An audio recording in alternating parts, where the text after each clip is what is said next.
শ্বাস-প্ৰশ্বাসজনিত ৰোগকে ধৰি বিভিন্ন ধৰণৰ স্বাস্থ্যজনিত সমস্যাৰ সম্পৰ্ক আছে।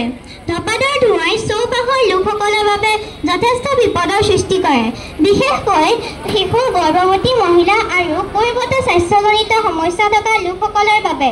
ধঁপাত সেৱন আমি প্ৰতি বছৰে 31 মে'টো স্কুলত নো টবাকো ডে হিচাপে অবজাৰ্ভ কৰি আহিছোঁ।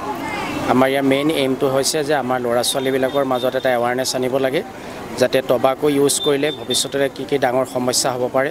লগতে আৰু আমাৰ অঞ্চলৰ যিসকল মানুহে টবাকো ইউজ কৰি বিভিন্ন সমস্যাত ভুগিছে, সেই সকলকো আমি এই এৱাৰনেছ প্ৰগ্ৰেমটোৰ জৰিয়তে তেওঁলোকক মূল খুঁটিলৈ ঘূৰাই আনিবলৈ ব্যৱস্থা কৰা এটা মূল লক্ষ্য কৰিছোঁ। আৰু ল'ৰা ছোৱালীবিলাকক আমি ভালদৰে শিকাইছোঁ যে টবাকো সেৱন কৰিলে ভৱিষ্যতে যে অন্ধকাৰ এইটো নিশ্চিত।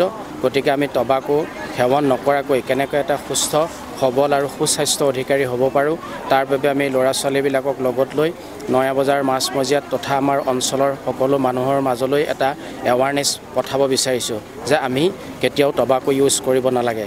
টবাকো ইউজে আমাৰ পৃথিৱীৰ লগতে আমাৰ অসমৰ ভাৰতবৰ্ষৰ সকলো মানৱ জীৱনলৈ এটা সমস্যা কঢ়িয়াই আনিছে। বিভিন্ন ধৰণৰ ভয়ানক বেমাৰৰ সন্মুখীন হ'বলগীয়া হৈছে। ভয়ানক বেমাৰৰ সন্মুখীন হোৱাৰ লগে লগে পৰিয়ালৰ লগতে অঞ্চলৰ বিভিন্ন ধৰণৰ সমস্যাৰ সন্মুখীন হ'বলগীয়া হয়।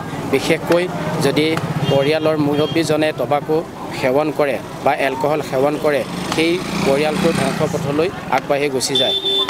আপোনালোকৰ জৰিয়তে আমাৰ চেণ্ট থমাছ ফেমিলি সকলো ছাত্ৰ ছাত্ৰী আৰু শিক্ষক গোটৰ হৈ আমি সমূহ ৰাইজলৈ এটা বিনম্ৰ অনুৰোধ কৰিছোঁ। আজিৰ তাৰিখৰ পৰা আমি সকলোৱে এটা ঐক্যবদ্ধ হওঁ যে আমি কেতিয়াও টবাকো ইউজ নকৰোঁ আৰু আমি এখন সুস্থ সমাজ গঢ়ি তুলিম বুলি প্ৰতিজ্ঞাবদ্ধ হওঁ। ধন্যবাদ।